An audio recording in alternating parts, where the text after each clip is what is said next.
Have you ever looked at the stillness of a body after death and quietly wondered, where did they go? One moment, there's breath, warmth, the flicker of consciousness behind their eyes, and then silence. Not just external silence, but the kind that feels like a veil has been pulled over something profound. If you've ever felt that sense of mystery, that unshakable pull to understand what happens after we die, you're not alone. The question isn't just philosophical, it's spiritual, emotional, deeply human. How long does a soul remain on earth after death? What truly happens in that invisible space between one heartbeat and the next dimension? You've likely been taught that death is the end, that the body stops functioning, the heart ceases, and then nothing. But that couldn't be further from the truth. What if I told you that death is not a wall, it's a doorway, a passageway between frequencies, and just because someone's no longer in their body doesn't mean they're gone. In fact, in the moments right after death, the soul is closer than ever. When you leave your physical body, you don't just disappear. Your consciousness, the essence of who you are, doesn't simply vanish. It lifts. It observes. For many souls, there is a moment of hovering, an energetic pause where the spirit remains near not out of confusion but connection, love, longing, even curiosity. You may not see them with your physical eyes, but many have felt them. That whisper in the air, that shift in temperature, that gentle presence near your pillow when you're half asleep. For the soul, this phase is like standing on the shoreline, feet still in the sand, eyes looking out at the vast ocean of eternity. Some souls cross over quickly, guided by angels, spirit guides, or ancestral protectors. Others stay. They linger, not out of punishment, but because something still ties them here. Sometimes it's unfinished business, a loved one they're not ready to leave, a sudden passing that left them confused, or a life where they didn't quite learn what they came to learn. You see, the soul is not in a rush. Time, as you know it, doesn't exist in the same way on the other side. What feels like days or years to us can be moments to them, and what feels like silence might be a soul still gently present, watching, comforting, waiting. Many ancient cultures understood this. In Tibetan teachings, there is a phase after death known as the bardo, a transitional realm where the soul is still partially tethered to the physical, yet beginning to glimpse the spiritual. During this time, the soul sees flashes of its life, memories, patterns, and has choices. Stay longer, return in another form, or follow the guides into the light. What determines this is not religious belief, but vibration, emotion, awareness. If a soul passes with peace, forgiveness, and clarity, it tends to rise quickly, almost joyfully. But if there is fear, guilt, denial, or deep attachment, it may hesitate, it may resist, not because it's being punished, but because it isn't ready. And this is where your energy comes in, because those who are left behind, those who are grieving, carry enormous influence over whether a soul stays or goes. When you cling with pain, with unresolved guilt or overwhelming despair, it can bind the soul to earth. But when you let go with love, when you speak to them with grace, offer them prayers, light a candle, or simply say it's okay to go, that creates an energetic opening, a bridge, a blessing. There are even moments, just after passing, where the soul hears everything. Science might debate this, but the soul is not bound to the laws of biology. It's consciousness, pure awareness. So when you whisper, "I love you," into the room, even if the body has grown cold, they hear you, they feel you, and that love becomes a beacon, helping them orient themselves in this strange and beautiful in-between. Many intuitive healers, near-death experiencers, and spiritual teachers have said the same thing. The first hours and even days after death are filled with presence. The soul often visits loved ones, revisits places of meaning, or simply hovers nearby, absorbing the vibration of their final environment. That's why spaces of peace, prayer, and music are so important. They help the soul feel safe, elevated. But the journey doesn't end there. For some, the stay is short, a few hours, perhaps a day. For others, it may be longer, especially if the death was sudden, violent, or if the soul was heavily identified with the physical. And then there are those rare souls who linger for years, not stuck, but choosing to stay close. Guardians, watchers, protectors. Sometimes we call them ancestors, spirit guides. But in truth, they are souls who once walked this earth and chose to remain for love. You may feel their presence in quiet moments, a song that plays when you need comfort, a scent that fills the room for no reason, or a sudden wave of peace that washes over you without explanation. These aren't coincidences, they're communion. Soul-to-soul connection beyond the veil. And yes, there are souls who remain because they are lost, confused, sometimes even afraid. But that's where spiritual protection becomes vital. Calling on angels, praying with intention, or simply speaking words of release can be enough to guide them home. You don't need to be a priest or a psychic, just sincere, just loving. So how long does a soul remain on earth after death? There is no single answer.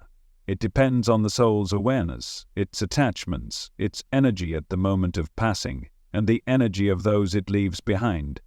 But here's what you can know for sure. No one leaves alone. Whether it's a loved one guiding them, an angel, a beam of light, or even the presence of the divine, every soul is accompanied. And you, yes you, have more power than you realize. Through love, through prayer, through spiritual presence. You can help someone make that journey peacefully, and one day, when it's your time, someone will do the same for you. There is a moment, just before the body exhales its final breath, where something remarkable begins to happen. The physical form, so solid, so familiar, begins to soften. The energy begins to shift. You may have heard stories of people seeing a light, or feeling as though they were floating above their own body. That's not fantasy.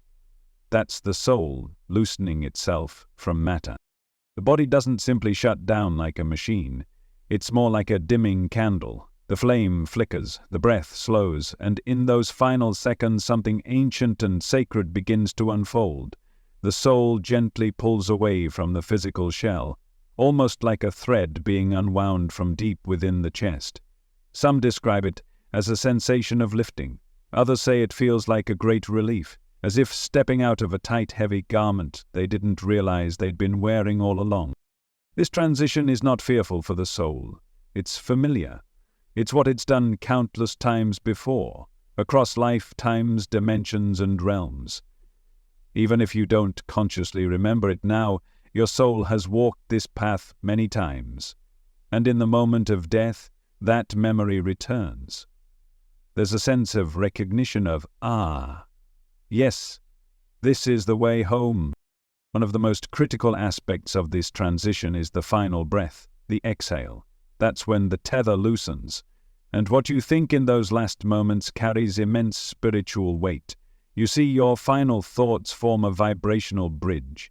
If your last feeling is fear, confusion, or anger, it may take the soul longer to find clarity. But if your last thoughts are of love, forgiveness, gratitude, they become like wings. They lift the soul effortlessly toward light. This is why spiritual teachers from every tradition have emphasized the importance of a calm environment during death.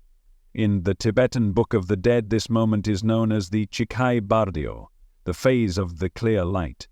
It's believed that in the split second after death, the soul has the rare opportunity to awaken fully, to see its true nature as boundless, eternal awareness. If the soul is calm, it can merge directly into the light, bypassing suffering, bypassing rebirth.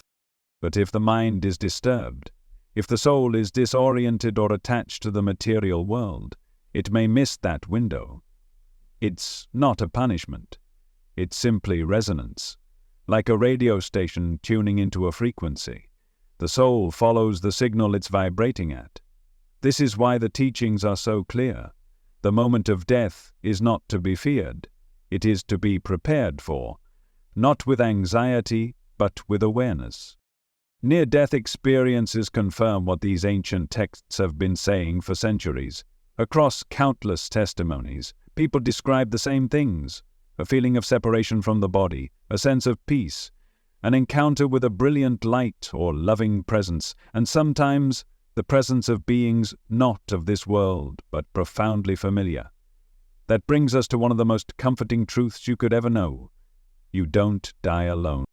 The moment of death you are met, you are received. Whether you believe in them or not, there are spiritual escorts of beings of pure light who come to guide you home. Some are ancestors, some are angels, some are beings you've never met in this life, but have walked with you across many others. They don't arrive with fanfare. They arrive in silence, in love, in knowing.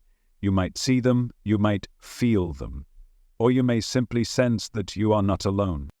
These guides don't force you to go anywhere. They don't drag or command. They invite. They extend a hand, or more accurately a vibration, and say, "Are you ready?"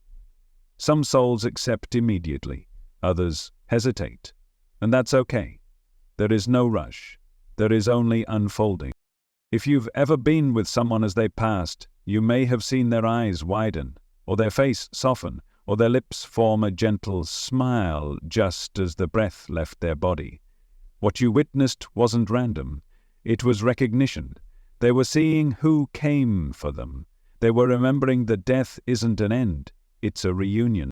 And if you've ever wondered whether your prayers, your presence, your voice in that moment makes a difference, it does. When you speak to someone who is dying, their ears may no longer hear, but their soul does. Every word of love you offer, every whisper of permission you give, becomes a sacred key, a key that unlocks peace, a key that helps them let go. There's something else, too, something rarely spoken of but deeply real. In the moment the soul leaves the body, a kind of imprint remains. The body still holds some of that soul's vibration for a short time. That's why so many traditions recommend giving the body space and reverence for hours after death. It's not superstition, it's energy. The soul may still be observing, processing, visiting loved ones, even revisiting memories from life, not to judge but to reflect. That's the beauty of the soul's design. It doesn't flee in fear. It unfolds with grace. It absorbs. It learns. It remembers. It may travel to the places it loved most. It may kiss the forehead of a sleeping child. It may pause in the sunlight one last time. All of this can happen in the first hours after death. But eventually the soul feels the call, a pull, gentle but irresistible, toward the next space. For some, that may be the full crossing into higher realms. For others, it may be a stay in the in-between, a place of healing, processing, preparation. Whatever path the soul chooses, it begins with that first step, that first release, that first moment when it remembers, I am not the body, I never was, and neither are you. You are light, you are awareness, you are presence. Death does not change that, it reveals it, and when your time comes, and it will, you will remember everything I've just said, not with your mind, but with your soul. You will remember how to let go, how to trust, how to fly, because you've done it before, and you'll do it again. Not every soul crosses over immediately. Some linger, not out of punishment, but because something within them hasn't quite let go, and sometimes something in us hasn't let go either. If you've ever walked into a room and felt a sudden heaviness, a chill, or a strange emotional wave with no clear cause, you may have stepped into a space where a soul is still present, not because it's trapped, but because it's tethered. And that tether can be made of many things: emotions, regrets, attachments, or even the shock of a sudden ending. You see, death doesn't instantly erase everything a soul was carrying. If someone leaves the body holding on to deep grief, anger, guilt, or a desperate need to fix something unresolved, that energy can weigh them down. It's like trying to fly with stones in your pockets. They might want to rise. They might see the light calling them forward, but the pull of unfinished business can be strong. Maybe they left behind someone they were trying to protect. Maybe they died in the middle of a conflict. Maybe they never said the words they needed to say. I'm sorry. I forgive you. Please don't blame yourself. These phrases become like invisible cords, looping around the soul, holding it just close enough to this plane that it can't fully rise. And sometimes the soul doesn't even realize it has died. That may be hard to imagine, but it happens more often than you think, especially in sudden deaths, accidents, trauma, overdoses, or situations where the person lost consciousness before they passed. In these moments, the energetic body may separate so quickly from the physical that the soul enters a kind of fog. It sees the world, but can't interact with it. It hears voices, but isn't heard. It begins to feel like a ghost of itself, not because it's haunting anyone, but because it's confused, lost in between. This confusion can create loops, patterns where the soul repeats the same thoughts, the same feelings over and over. These loops are made of energy, not logic. That's why a room where someone died in distress can hold a kind of emotional echo, even decades later. The energy doesn't just vanish, it stays until it's acknowledged, released, or transformed. But it's not just confusion that keeps a soul close. Sometimes it's fear. Fear of what comes next. Fear of judgment. Fear that they weren't good enough to enter the light. These fears are often taught, not natural. We've been conditioned to believe that death comes with punishment, that if we didn't live perfectly, we'll suffer in some eternal way. But the soul doesn't carry shame, it learns it. And that learned shame can become a wall between the soul and the peace it deserves. Now add in the influence of low-frequency environments, heavy energy, places filled with violence, addiction, hatred, or despair. These energies can act like magnets, holding souls close to the ground.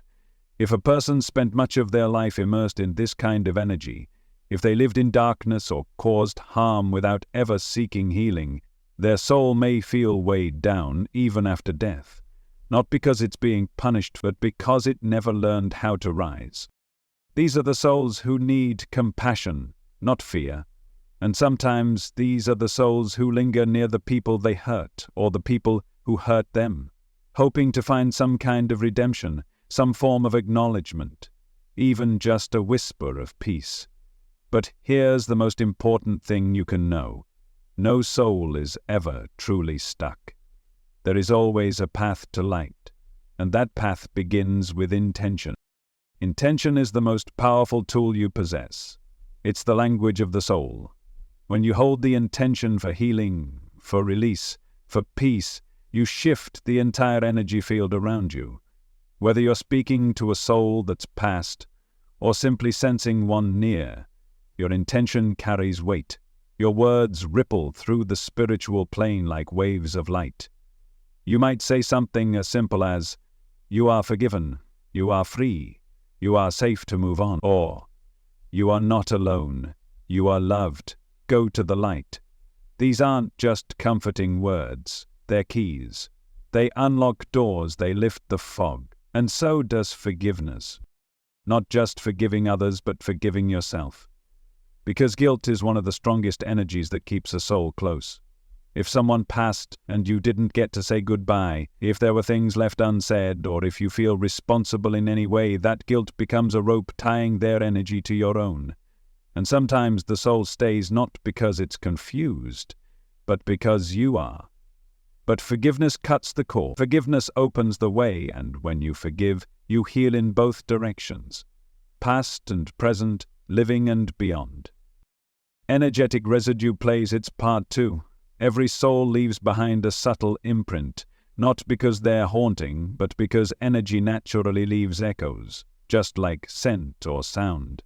These residues can be cleared, not with fear, not with force, but with light, with prayer, with sacred sound, with smoke and song, with the vibration of love. You can walk into a space where someone died, light a candle, say a blessing and speak directly to that soul. You don't need special training. You don't need to be perfect. You just need to be present, and when you speak from your heart, when you ask for their peace, and when you declare your own, something shifts. The soul hears you. And in that moment, something beautiful begins to happen. The energy starts to lift, the cords begin to dissolve, the confusion fades, and the soul begins to remember who it truly is, not a ghost, not a mistake, not a lost cause, but a piece of the divine, ready to come home. And maybe, just maybe, they turn one last time and say thank you, because your love helped them rise. You live by clocks, you measure your life in seconds, hours, birthdays, but once the soul leaves the body, time, as you know it, disappears. To a soul, time isn't linear. It doesn't move forward like a ticking hand, it flows more like water, shifting, expanding, collapsing. A single moment can stretch into what feels like a lifetime, and 1,000 years can pass like the blink of an eye. When you ask, how long does a soul linger after death? You're asking from a place of human time, but the soul is answering from eternity. For some souls, the journey beyond is swift, gentle, almost immediate. They rise into the light with grace and clarity, like mist lifting from a field in the morning sun. These are the light transitions, souls that are at peace, souls who completed what they came here to do, souls who are greeted instantly by guides and who know, on a deep level, it's time to go home. But not all souls experience that light right away. Some remain, not because they're punished, but because they haven't yet remembered how to rise, and for them, time becomes a strange and looping thing. They may linger for minutes or hours, visiting loved ones, revisiting places that held deep meaning. They may remain for days, processing the transition, adjusting to the realization that their life is now behind them. And others, those caught in confusion, trauma, or unresolved energy, may remain for years, decades, even centuries. But remember, it doesn't feel like that to them. A soul that stayed for 200 years may believe it's only been a few moments. Time is not measured by clocks in the spiritual realm. It's measured by awareness. The more aware a soul becomes, the more it begins to move, rise, expand. The less aware, the more it loops, replaying memories, reliving feelings, echoing through familiar places. This is where the teachings of the Tibetan Book of the Dead become invaluable. According to this sacred text, after death, the soul passes through a series of transitional states known as the bardos. These aren't places, they're energetic phases, vibrational realms between life and rebirth. The bardos are like doorways. Some open easily, others remain closed until the soul is ready. In each one, the soul is met with visions, memories, light, sound, beings of radiance, or at times terrifying shapes, monsters of the mind, reflections of unhealed wounds. But here's the secret. Nothing in the bardos is external. It's all within. The peaceful deities, the wrathful ones, the heavens, the nightmares, they're mirrors. If the soul recognizes them for what they are, it becomes free.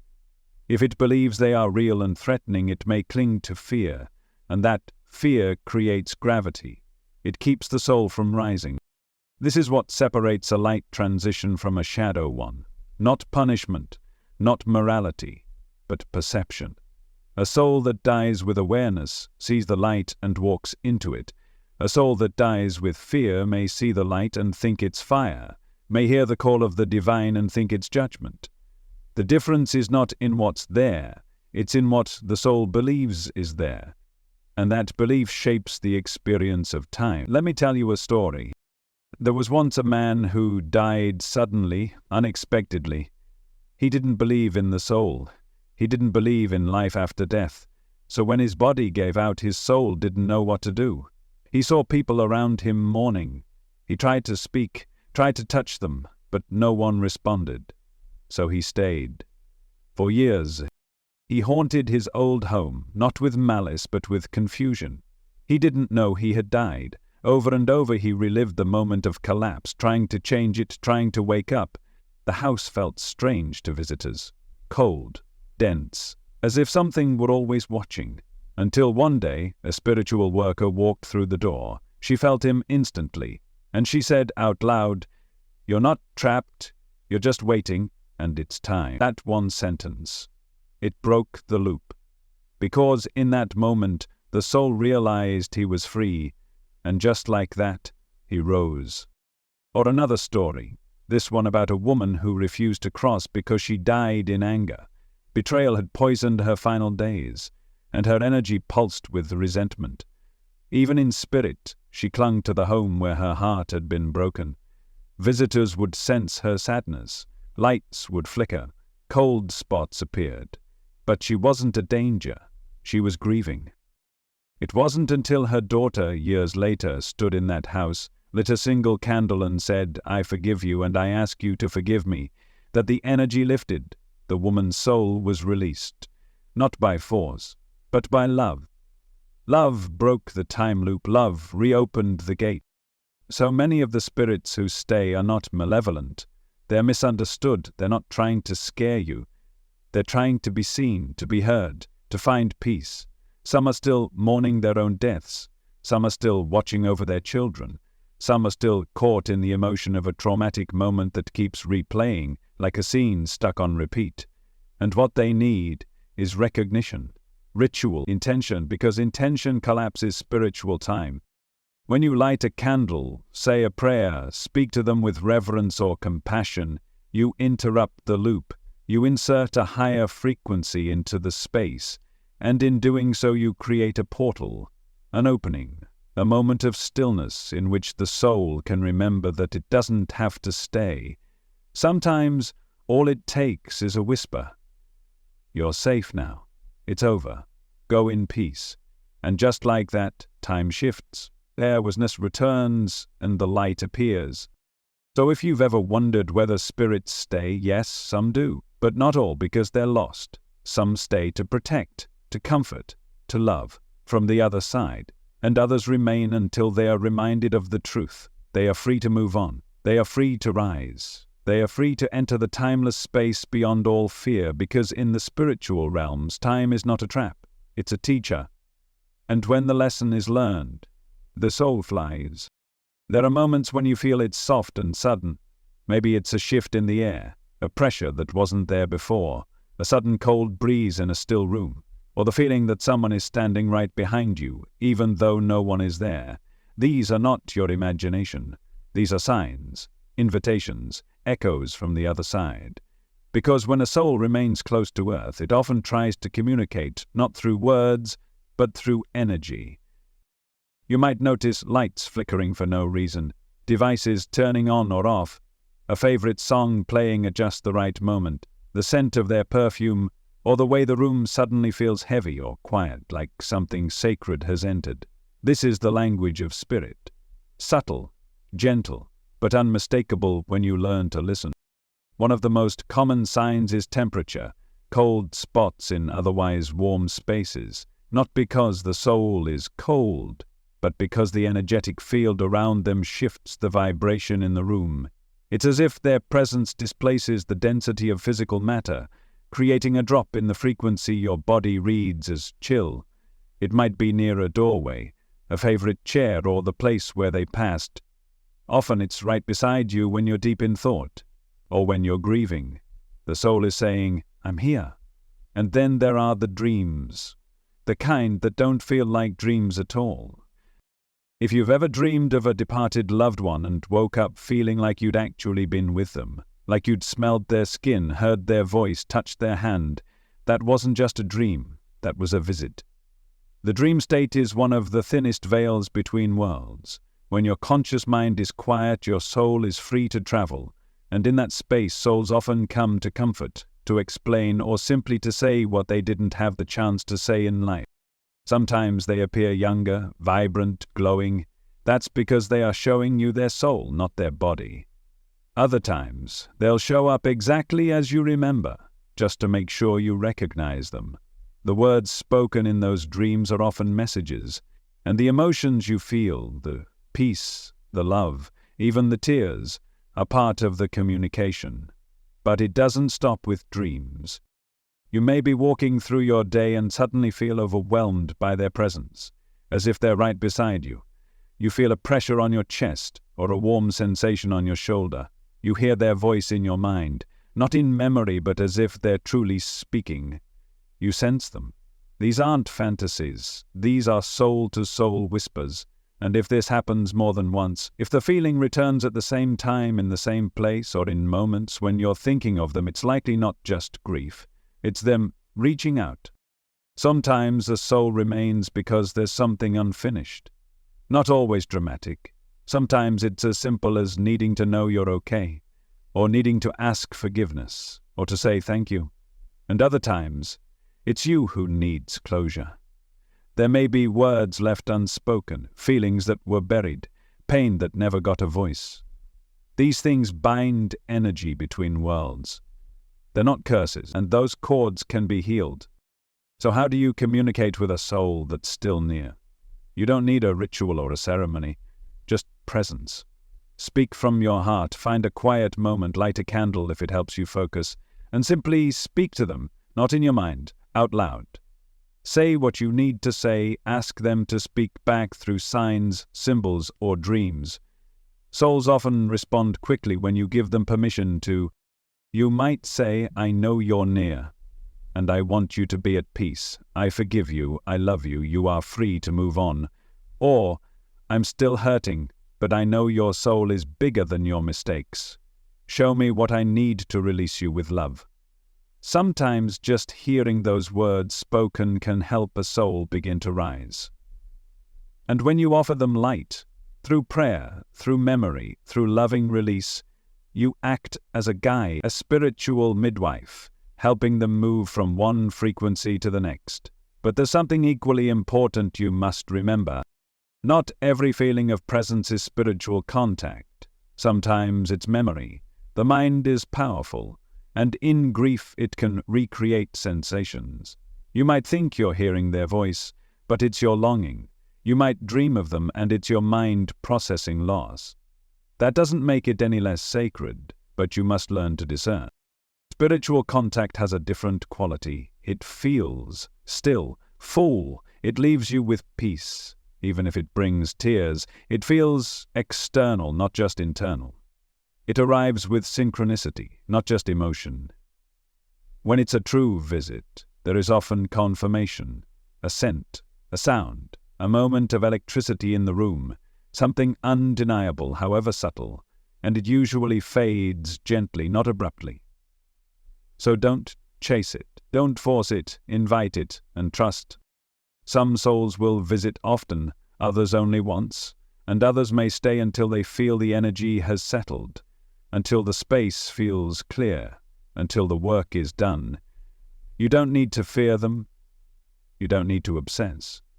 You only need to honor what arises and trust what leaves.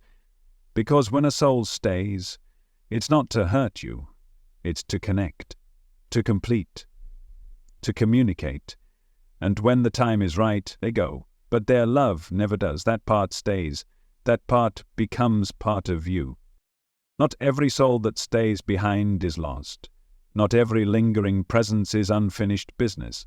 In fact, some of the souls who remain closest to you are the ones who chose to stay for love, for protection, and for purpose. Think of the grandmother who passed, yet still seems to appear in your dreams when you need her most.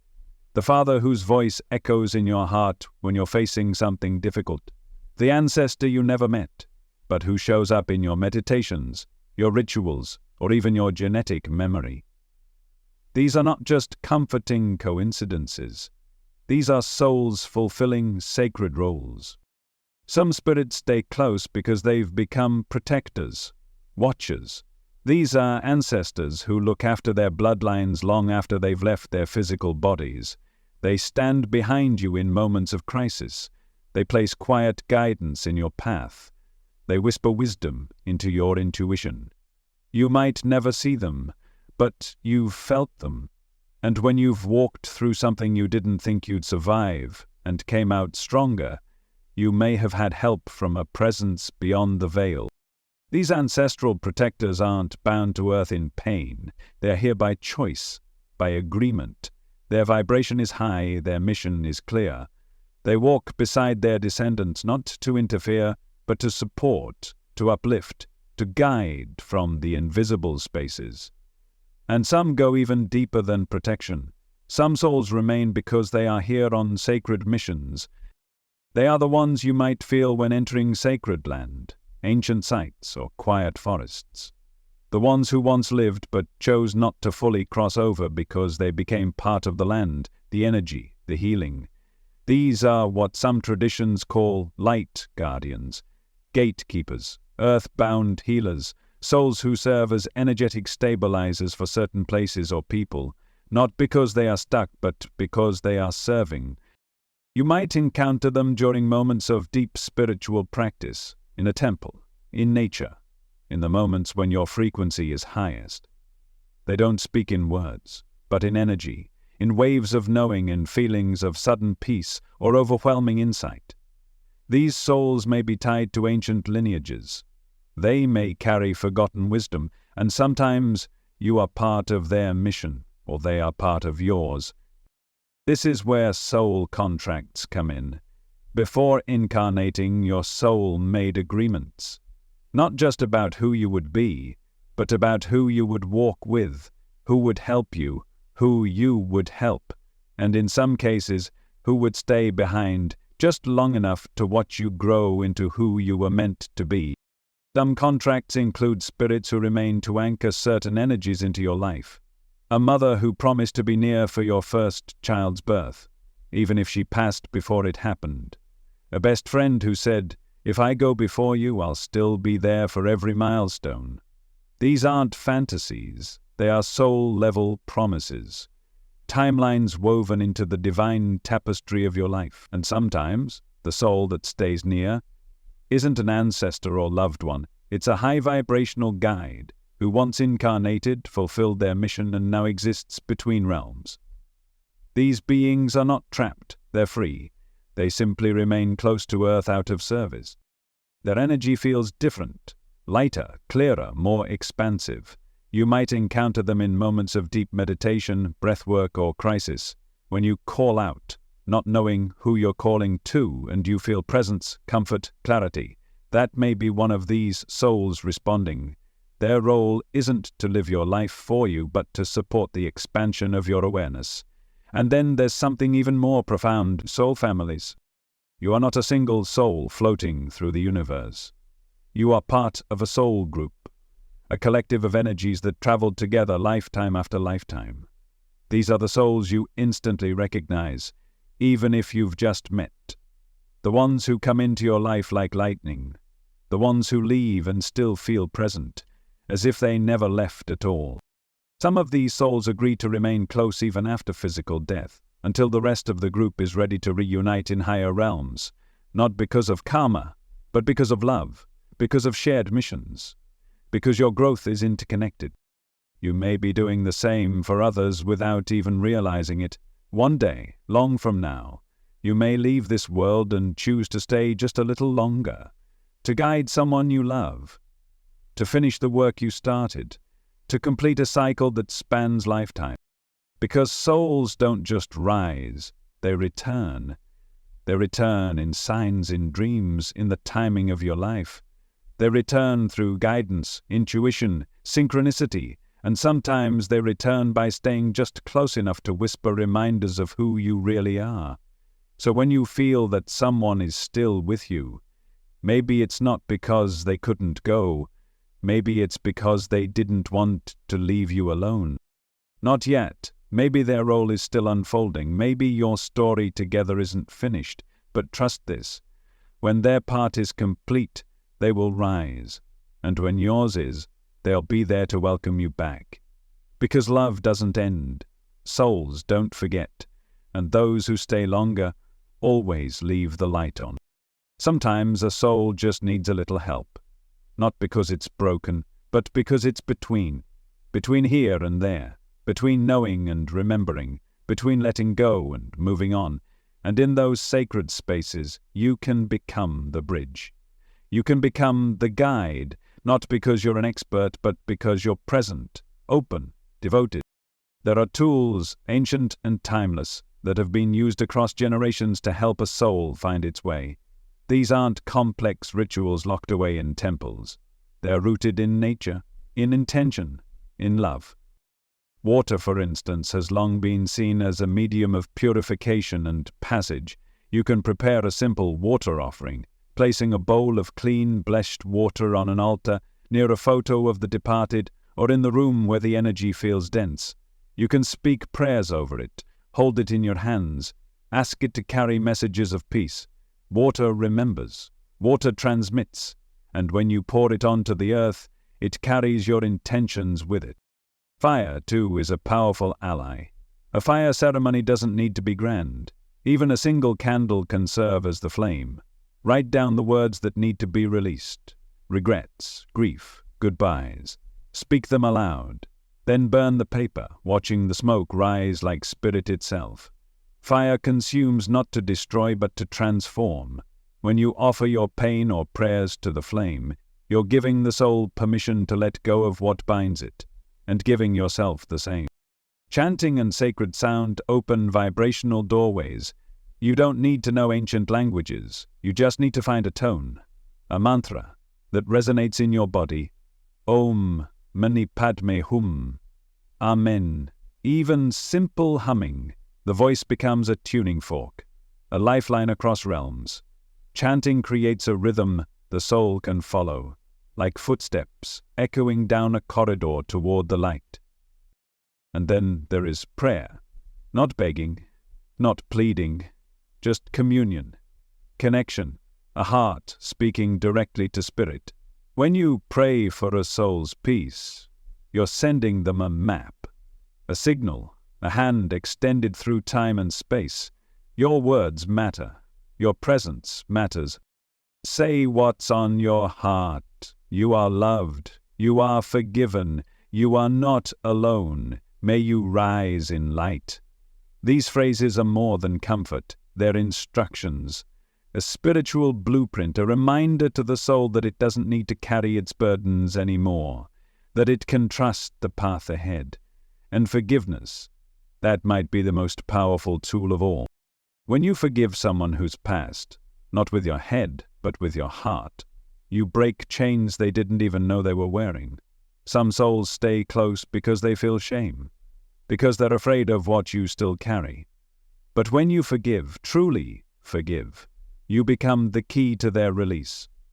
You might say, "You hurt me, but I no longer want to carry that pain. I release you. I release me. Go in peace." That is sacred. That is healing. That is freedom. Ancestral healing works the same way. When you clear patterns passed down, abandonment, addiction, secrecy, fear, you don't just heal yourself. You heal the lineage. You help your ancestors evolve. And some of those ancestors may have lingered near, waiting for that exact moment, waiting for someone to finally say it stops with me. But what about the spaces they leave behind? When a soul lingers, it often leaves energetic residue, a vibration, a heaviness in the air. Rooms can hold grief like a sponge holds water. That's why space clearing is essential, not just for the soul, but for those of us still here. Begin by opening windows. Let the wind carry the old energy out. Burn sacred herbs, sage, copal, mugwort, cedar, whatever feels right to you. Move through the space slowly, intentionally. Speak aloud. I cleanse this space of all stagnant or lingering energy. Only light and peace remain. Use sound. Bells, bowls, chimes, even clapping. Sound breaks up stagnant energy fields. Water can also help. Sprinkling blessed water in corners or placing bowls of salt water to absorb the unseen. Once you've cleared, replace the emptiness with intention. Light candles, place flowers, speak affirmations. This is a sanctuary of peace. This space is protected. This space is free. But there are moments when you may feel out of your depth, when the energy is heavy, persistent, or confusing. That's when it's wise to seek help, not because something is wrong, but because some journeys require guides, spiritual practitioners, mediums, shamans, healers. have trained to walk between worlds. They can communicate with souls, identify stuck energy, perform soul extractions, or hold ceremonies to guide spirits home. This is not superstition, this is sacred work, and sometimes it's necessary. If you're sensing something that doesn't feel like memory or grief, if you're dreaming of a departed soul over and over without clarity, if your home feels different, dense, unsettling, reach out. Ask for guidance. There is no shame in needing help. You were never meant to do this alone. And remember, helping a soul transition is not about forcing them to leave. It's about reminding them they're free to go. You're not pushing, you're lifting, supporting their evolution from this plane to the next. Some will go quickly, some need time. Some return as guides, no longer stuck but transformed. And the tools you use, rituals, prayers, offerings, aren't just for them. They're for you. They bring you into harmony. They return your power. They remind you that even in death there is beauty, ceremony, continuity. Because every ending is a doorway, and sometimes the key to that door is you. There is a moment just before the soul fully departs when everything becomes clear. It doesn't happen with words. It doesn't happen in time as you know it. But in this liminal space, this threshold between here and what lies beyond, the soul begins to remember, not just who it was in this life, but who it's always been. This phase is quiet, sacred. It isn't visible to the eye, but it's profoundly real. Some call it the life review, but that term can sound clinical. What truly happens here is not a judgment, it's a reflection, a soul-level remembering of the journey it just completed. Imagine holding up a mirror, not just to your actions, but to the energy behind them. In this space, the soul doesn't rewatch events like scenes in a film. It feels them, all of them. It becomes the ripple, not just the stone. It experiences what it gave and what it withheld, not as punishment, but as knowing. If it spoke kindness, it feels how that kindness bloomed in someone else's life. If it withheld love, it feels the absence it created. If it caused harm, it doesn't get shamed, it simply feels the echo of that pain. It sees what happened beyond the moment, how one choice touched 100 lives. This reflection isn't hard. It's intimate, illuminating, honest. There are no judges, no thrones, just awareness, expansion. The soul looks at its human life like an artist stepping back from a canvas, and it sees both the brushstrokes and the blank spaces, the moments of beauty and the moments where more love could have been given. But here's what's so important. There is no condemnation, only truth, and with truth comes grace. This phase, this in-between, is where the soul begins to integrate, to understand, to forgive itself. It realizes that its failures were not final, that even the darkest chapters held seeds of light. It sees that every experience, no matter how painful, served the larger tapestry of its evolution. If it held resentment in life, the soul often feels it dissolve here, not because someone forced it to let go, but because in this state it finally sees the futility of holding on. When you're that close to the light, anger makes no sense. Judgment dissolves, and what's left is compassion. Compassion for the people it harmed, compassion for the people who harmed it, and most importantly, compassion for itself. This is why the value of love cannot be overstated. Not romantic love, but soul love. The kind that sees beyond storylines and timelines. The kind that understands that everyone is doing the best they can with what they know, with the pain they've carried, with the lifetimes they've lived. The soul begins to see all of it through that lens. And when it does, healing begins. This is where humility enters. Not the shame-based humility of the ego, but the soul's humility. The quiet awe of realizing how vast, how interconnected, how sacred every life truly is. The soul sees its smallness and its vastness at the same time. It sees how it was one drop and also the ocean, and in that seeing something softens. a release happens, a peace rises. This is grace. And grace doesn't need to be earned. It arrives as soon as the soul is ready to receive it. Some souls reach this state quickly, others take more time, but all souls eventually arrive here, even those who made terrible mistakes, even those who left in confusion. No one is denied the opportunity to understand, to grow, to be healed. That's what this space is for. You might wonder, what does the soul do with this reflection? It integrates it. It absorbs the wisdom of the life it just lived. It catalogues the lessons. Not in words, but in frequency. The vibration of courage, the tone of betrayal, the light of generosity, the weight of regret. All of it becomes part of its field. Nothing is wasted, not a moment, not a tear, not a triumph.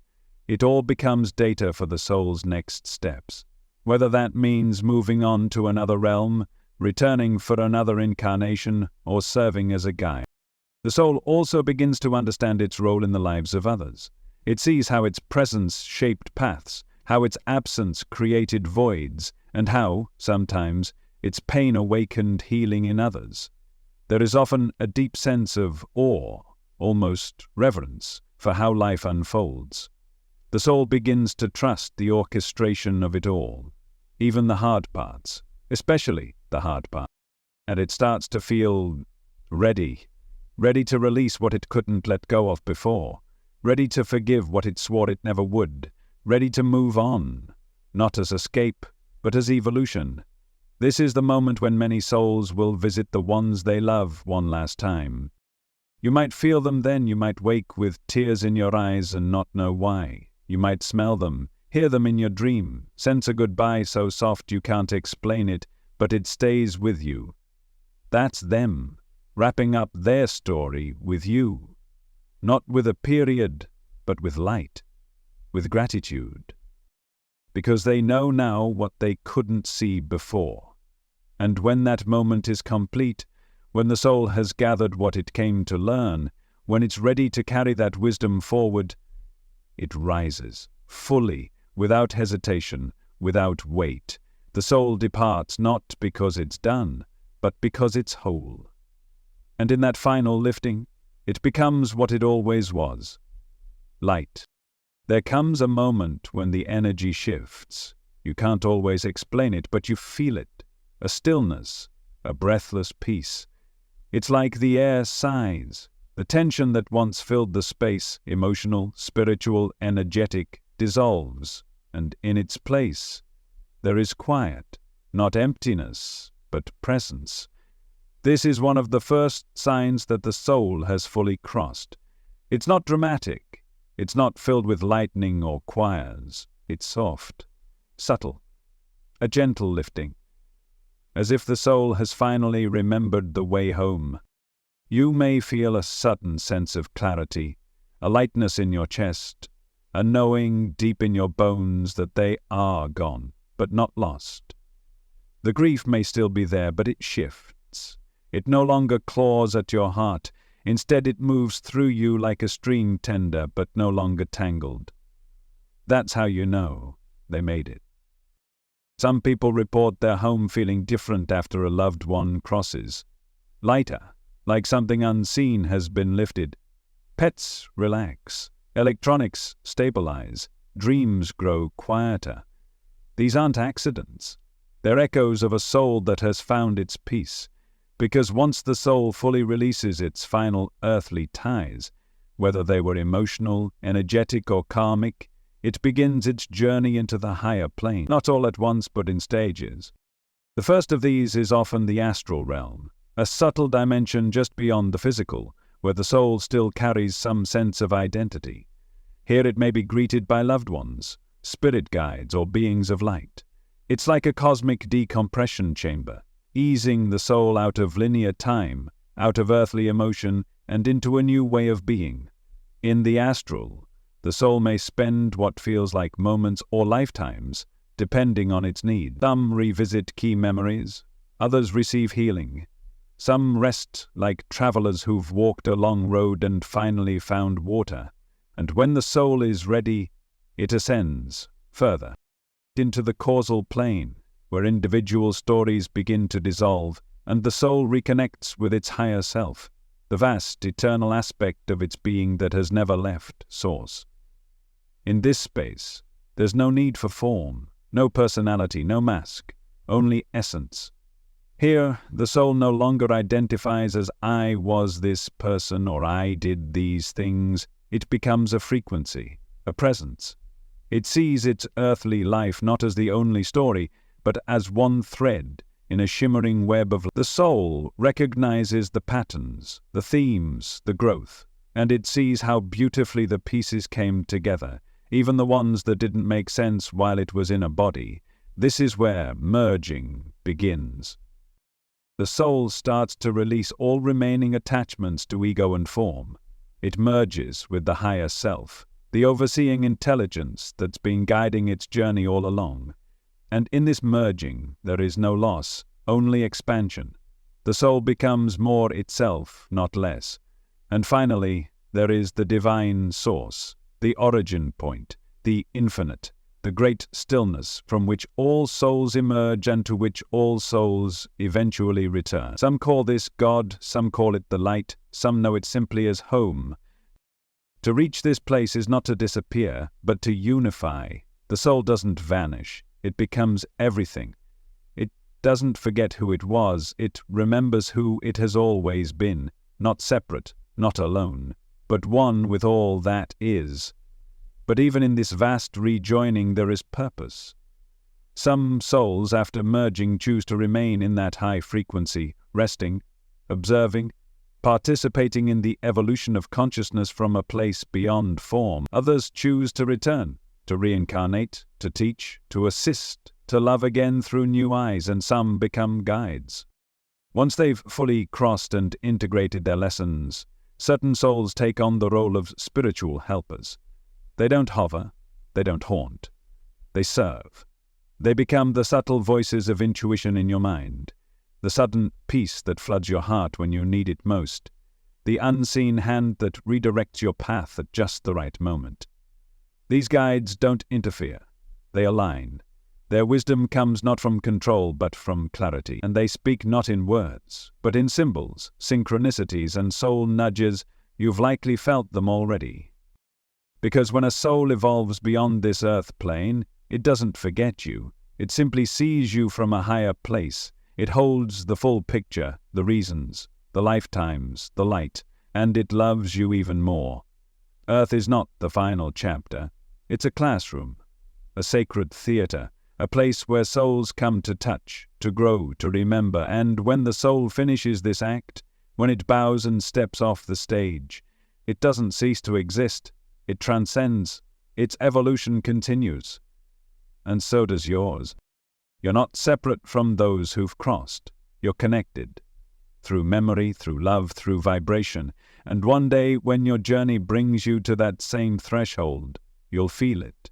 The peace, the stillness, the clarity. You'll recognize the path, not because someone told you what to expect, but because you've walked it before. And on that day, you'll remember, you are light.